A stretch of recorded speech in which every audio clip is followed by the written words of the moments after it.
the humiliation. The Whitmore Gala was always the kind of evening that divided the city into those who belonged and those who never would, no matter how hard they tried. The chandeliers that hung over the grand ballroom of the Whitmore estate had been shipped piece by piece from Venice in the late 1800s, each crystal drop refracting light in such a way that even the smallest flicker of flame from the candelabras seemed to magnify into brilliance.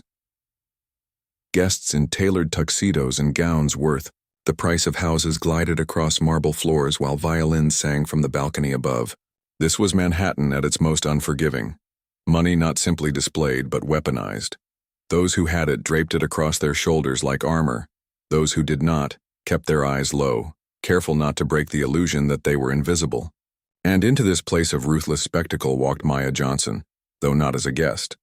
Her black uniform marked her immediately as staff, her tray of champagne glasses balanced with the precision of someone who had worked too many nights and earned too little for her effort.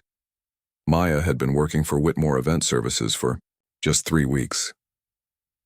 Every job before this one had been temporary, some lasting only days, others a few months at most. She never complained. Work was work. It paid bills. It kept a roof over her head. It allowed her to look her daughter in the eyes and promise that tomorrow would not be worse than today. But on this night, even her practiced calm would be tested. For in a single instant, as a laugh too sharp rang in her ear and someone brushed past without apology, her balance shifted. The tray tilted. Crystal flutes crashed down upon the marble, like a shower of shattering bells. Conversations stopped mid-sentence, heads turned. Champagne bled across the floor like spilled gold. The silence that followed was crueler than any insult. It was the silence of judgment, of wealthy eyes narrowing upon a woman they already considered beneath them. A few guests stifled smirks, behind gloved hands. Some chuckled outright. Maya, her heart steady despite the rising heat in her cheeks, bent to gather the fragments. She had endured worse. She had carried plates through kitchens that reeked of grease and insult. She had scrubbed hallways where footsteps tracked more scorn than dirt. But what she had not expected was Charles Whitmore himself to step forward, his champagne glass raised high like a gavel. "Ladies and gentlemen," Charles said, his voice thick with the intoxication of money and whiskey alike. He was a man who loved attention almost as much as he loved humiliating those he deemed unworthy. Tall, silver-haired, with a jaw set permanently in entitlement, Charles turned the mishap into theater. What a performance! Our newest maid, attempting her own sort of dance with gravity.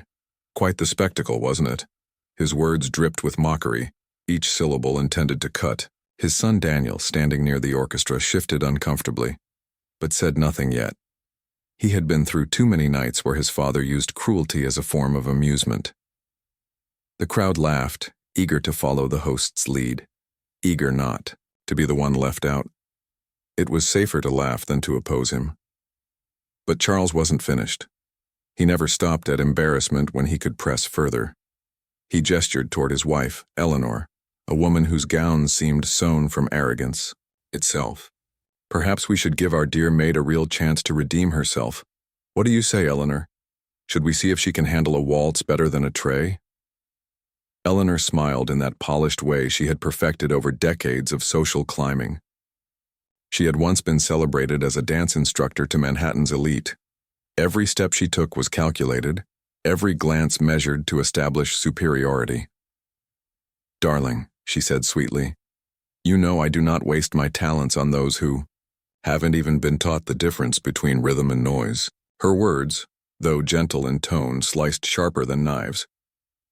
Charles turned his gaze back to Maya, who was still kneeling, carefully gathering shards of crystal. He raised his glass again, his voice booming. "If you can dance this waltz, maid, I'll marry my son to you. Yes, you heard me right. Daniel shall have the honor of a bride who can balance both a tray and a tune. But should you fail, should you stumble or hesitate, you will be on your knees scrubbing this floor until the sun rises." A wave of laughter rolled across the room. Some gasped, pretending to be scandalized while secretly entertained. Others pulled out their phones, eager to record what they thought would become a viral humiliation. Daniel's face burned crimson, and he stepped forward as if to intervene, but his father's hand lifted in warning. "Stand back, boy, let's enjoy the show." Maya froze for a moment, not because she was afraid of his words, but because she understood their weight.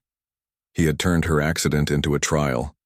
He had bound himself in front of hundreds of witnesses to a promise that, though spoken in jest, would become undeniable truth once recorded, and in that moment, a quiet fire lit inside her. She straightened slowly, rising to her full height, wiping her hands against her apron with deliberate calm. Her eyes, once soft, hardened into steel. "I accept," Maya said. Her voice was not loud, but it carried. It sliced through the room more cleanly than a shout could. The guests blinked, unsure they had heard her correctly. Charles tilted his head, his smug grin faltering. "What did you say?" "I accept your challenge," she repeated, each word precise, unshaken. "And when I dance better than your wife, you will keep your word. Every word, including the apology you owe me for judging me by my skin and my uniform." Gasps rippled across the ballroom. The temperature shifted. The laughter weakened. Somewhere in the crowd, a man named Raymond Carter, chief of security for the estate, narrowed his eyes. He had once worked in theaters long before life had pulled him into private protection. He had seen that fire before, long ago, in a dancer who had once brought audiences to their feet. He studied Maya carefully, suspicion rising. Charles, taken aback but unwilling to lose his crowd, burst into laughter once more. "You're bold, I'll give you that. Very well, the stage is yours. But remember, when you lose, your dignity will be the least of what you forfeit." The orchestra looked uncertain, their bows hesitating above strings. But Eleanor stepped forward, placing herself at the center of the room with a dancer's poise, ready to humiliate this woman with polished skill. Maya, however, did not flinch. She looked around the circle of faces, every sneer, every smirk, every phone raised against her, and allowed herself one small smile, not the smile of someone cornered, but of someone who had been here before and had already survived worse. What no one in that room knew, what they could not possibly imagine, was that before she had become a maid, before life had stripped her of wealth, name, and recognition, she had once been Maya Bennett, a prodigy of the National Ballet. 15 years earlier, critics had called her a miracle, the kind of dancer who came once in a generation, who could hold an audience not by the movement of her limbs but by the command of her soul. And though tragedy had ended that career in the shattering of glass and the screech of twisted metal, nothing could erase what had been forged in her body, in her memory, in the very marrow of her bones. Tonight, in this hall of mockery, Maya knew one thing with certainty. The dance was not simply about steps, it was about truth. And truth, like music, could not be silenced. The challenge.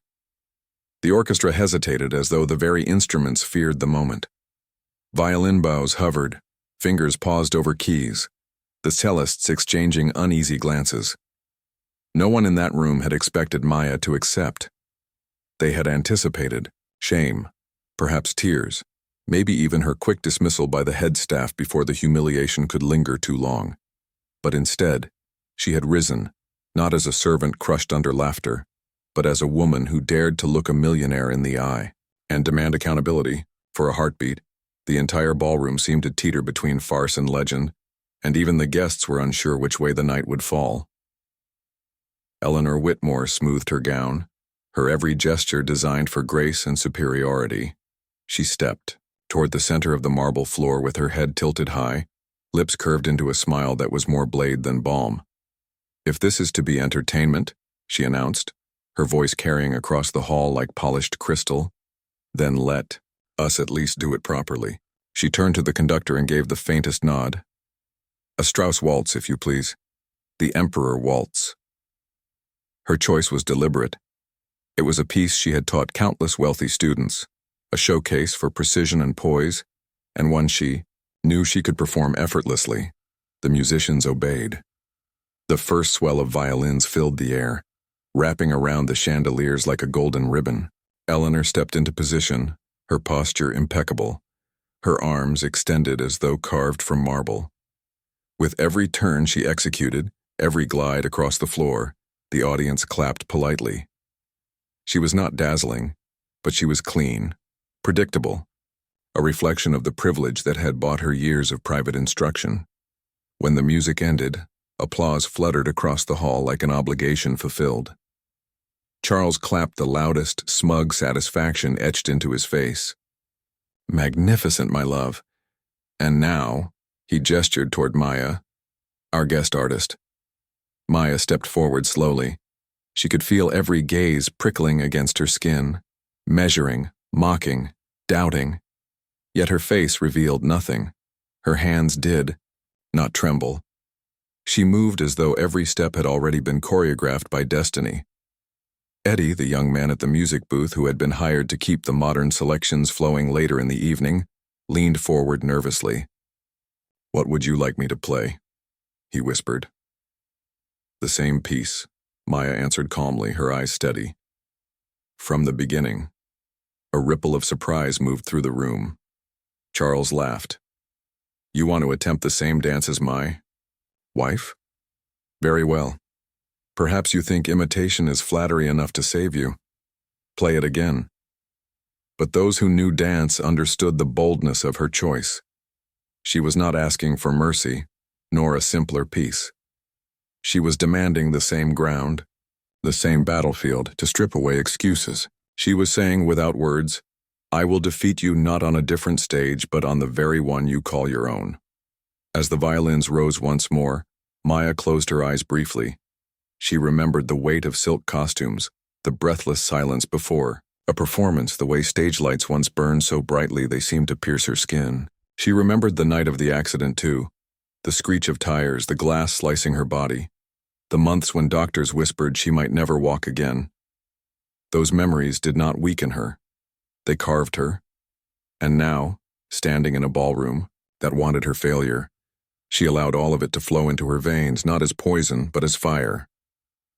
The first step was small, almost too subtle, a tilt of her chin, the lengthening of her neck, the faintest extension of her arm. But those who had lived their lives inside theaters recognized it instantly. It was not the motion of a novice mimicking dance steps.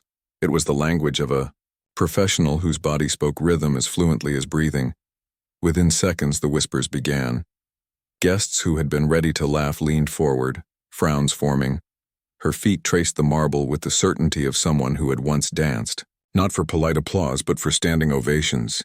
Each glide across the floor seemed to change the air itself, pulling the room into her gravity. The waltz, once a piece performed stiffly by Eleanor, now lived again, alive, dangerous, filled with the kind of artistry that makes time slow.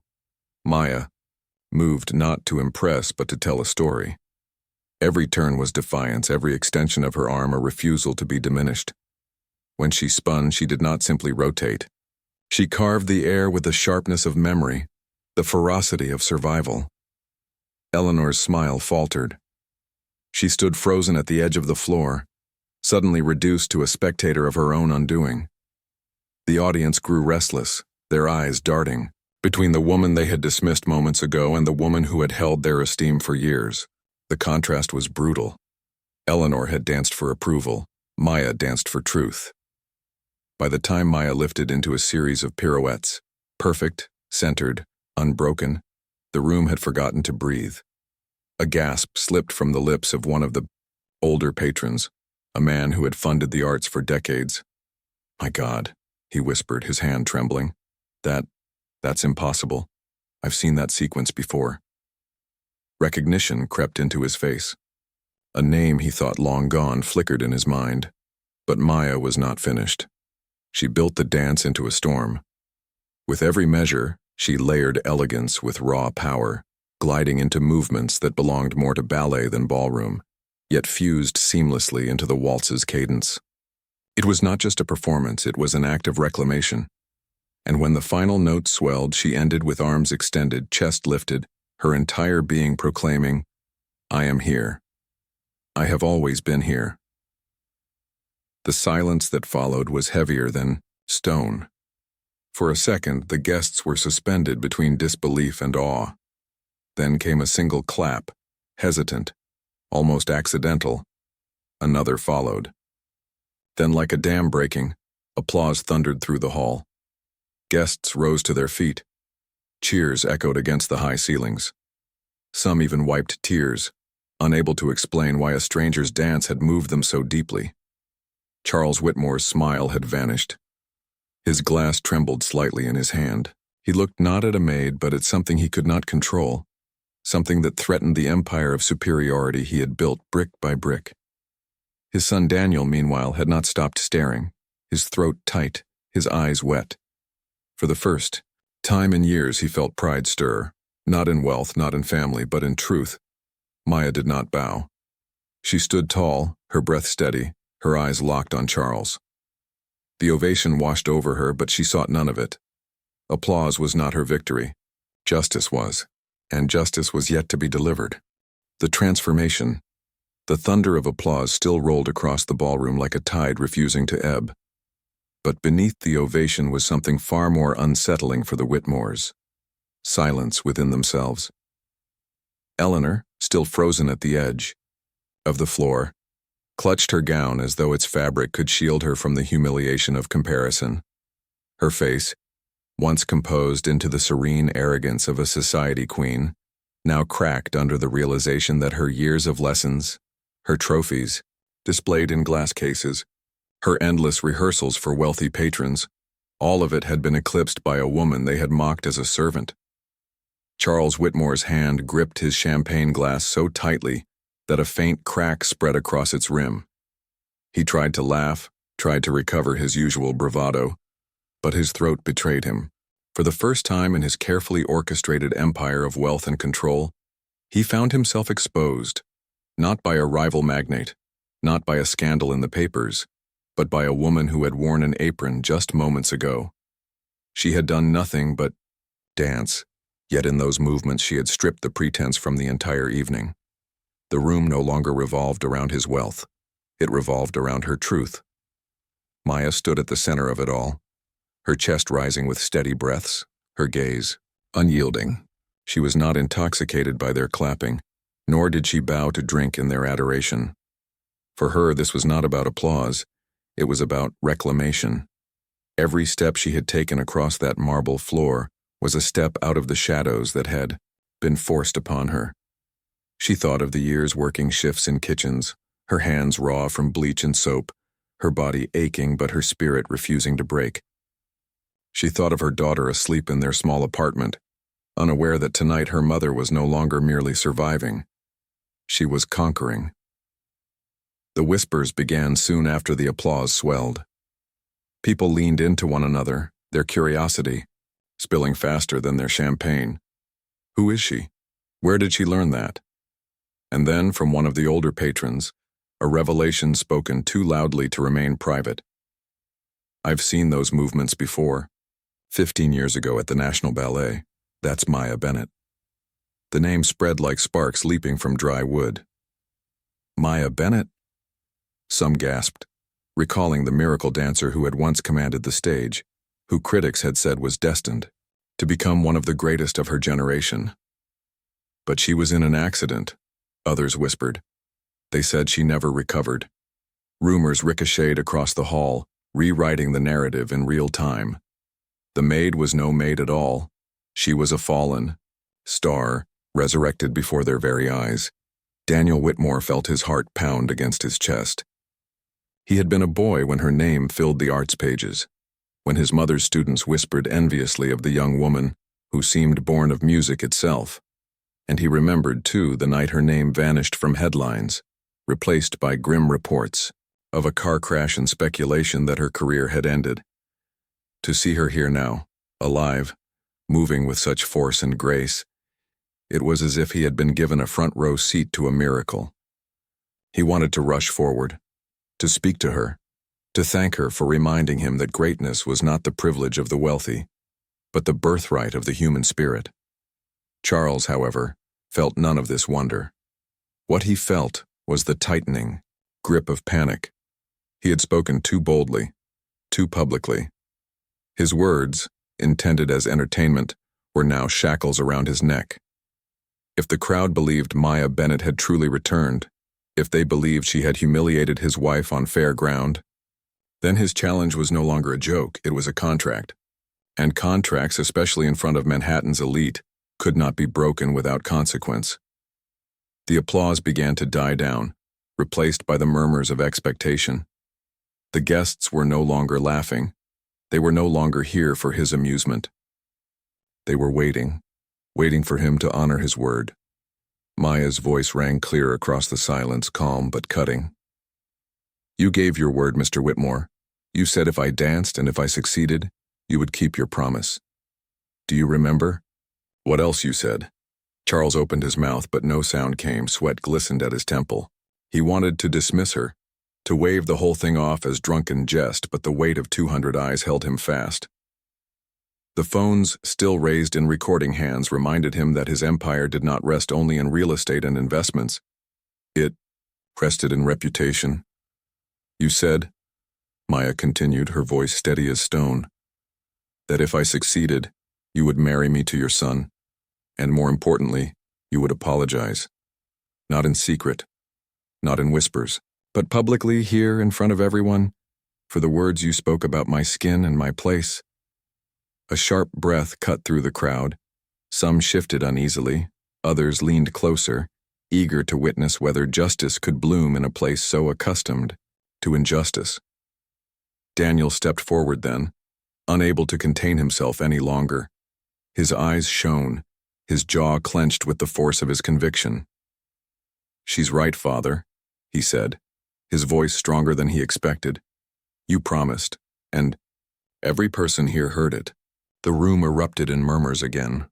The son of Charles Whitmore had taken her side. This was no longer just a spectacle. It was a battle for the soul of a family that had long used its wealth as a weapon. Eleanor hissed Daniel's name under her breath, mortified by his betrayal, but Daniel did not flinch. His gaze remained on Maya, filled not with pity but with respect.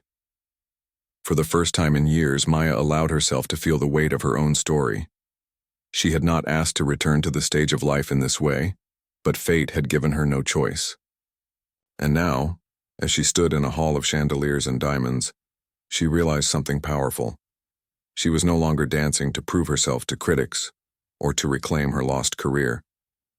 She was dancing for every maid who had been overlooked, for every worker humiliated, for every woman judged by the color of her skin instead of the strength of her spirit.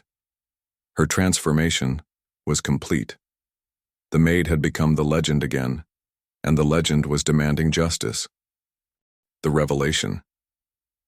The ballroom had shifted from an evening of laughter and champagne into a tribunal of silent witnesses. Chandeliers glittered above as though recording every movement, every word, storing them in crystal memory. The guests, socialites, financiers, politicians, artists, had abandoned their small conversations and turned into jurors, their verdict written not on paper but in the collective weight of their stares. Charles Whitmore, a man accustomed to ruling rooms with his voice, now felt the walls pressing against him, the eyes of his peers stripping him bare. Maya did not waver. She stood in the very center of the marble floor where the dance had ended, her hands clasped loosely at her waist, her shoulders square, her gaze locked on Charles. She had once performed on stages larger than this before audiences more discerning, but this moment held a gravity that surpassed them all. For this was not art now, it was truth, and truth demanded not only to be seen, but to be spoken. I kept my part, Maya said, her voice steady, low, but carrying into every corner of the hall. Now you will keep yours. Charles shifted, his knuckles whitening around the stem of his cracked champagne flute. He had built his empire on arrogance, on the belief that promises were pliable, that words could be bent and reshaped by money. But this promise had been carved in the air of this ballroom, witnessed by 200 people, recorded on devices that would travel far beyond these walls. His own son's voice had reinforced it. There was no escape, yet his pride fought desperately to claw one out. It was a jest, he said finally, his tone sharp, a blade meant to cut through doubt. No one here believes I intended it as anything more than entertainment. You are making a spectacle of nothing. A murmur spread across the hall, low and dissonant. Some guests nodded, clinging to the safety of dismissing the night's events as a drunken performance. But others, many others, shook their heads, whispering of contracts, of honor, of the simple truth that words spoken publicly bound a man as firmly as signatures on paper. Marcus Reed, the chief of security who had once worked backstage at the National Theater, stepped forward quietly, his phone still raised, recording. His voice, when it came, was calm, respectful, but firm. "Mr. Whitmore, I was there 15 years ago. I saw Maya Bennett dance on a stage that brought audiences to their feet. I saw her vanish after the accident. And tonight I saw her rise again. This was no spectacle. This was history. You spoke your word in front of us all. And a man's word is all he has when the lights fade." The room hushed again. Charles's jaw clenched. He could feel the shift. Authority sliding from his grasp, the room's allegiance turning not toward wealth but toward dignity. His wife Eleanor stood pale, her lips pressed tight, unwilling to meet the eyes that now measured her failure against Maya's triumph. Daniel, however, took a step closer to Maya, his voice ringing clear. "Father, you said it.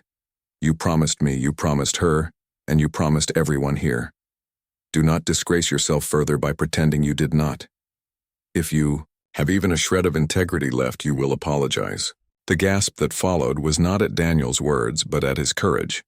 Few in the city had ever dared to confront Charles Whitmore, not in public, not in private.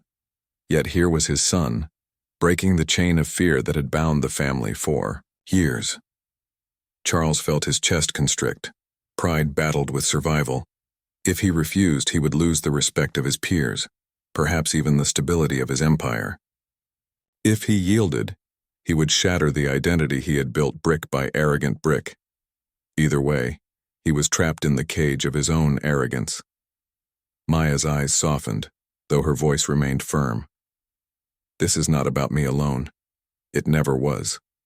It is about every worker you have humiliated, every person dismissed because of where they stand or what they wear. Tonight is not simply my vindication. It is yours as well, if you choose it. Your apology can make this room remember that power, does not excuse cruelty." The weight of her words settled heavily, not only on Charles but on every guest who had once laughed, once sneered, once believed themselves untouchable. Some shifted in discomfort, recognizing their own guilt reflected in her gaze. Then, from the back of the room, an older woman's voice pierced the silence. She was a retired arts patron, cane in hand, eyes sharp with memory. "She is right. That was no Maid's dance. That was Maya Bennett, the miracle of the National Ballet. I paid thousands to see her perform, and I would pay it again to see what she gave us tonight. If Charles Whitmore has any honor left, he will speak the truth as clearly as she just danced it." The applause that followed was not as thunderous as before, but it was more dangerous. It was steady, deliberate, an agreement swelling among the crowd. People turned their eyes back to Charles, their judgment clear. He could no longer dismiss this as entertainment. The revelation was complete. The Maid was the legend was the Maid, and his empire trembled beneath that truth. Charles lowered his glass. His voice, when it came, was quieter than before, but it carried the brittle edge of a man forced to bend. "Then hear me. Before all of you, I was wrong." The words seemed to taste of ash in his mouth. "I judged her by her uniform, by her skin, by her place in this room. I mocked her, I humiliated her. And tonight, she has shown me, she has shown all of us, that greatness is not confined to wealth or privilege. For that I apologize." Gasps rippled again. Some smiled in satisfaction, others frowned, unwilling to see their titan humbled. Daniel exhaled, relief and pride warring in his chest. Maya did not smile, nor did she gloat. She simply nodded, as if to say justice delivered, nothing more. But the revelation was not over. Because apologies, though powerful, were fragile unless sealed by change. And Maya knew the true battle was not only against Charles, it was against the world that had allowed his arrogance to flourish. The victory. The air inside the Whitmore ballroom had changed. The chandeliers still sparkled. The string section still clutched their instruments. The guests still clutched their glasses. But the illusion of superiority that had draped itself over this room at the night's beginning had been torn away.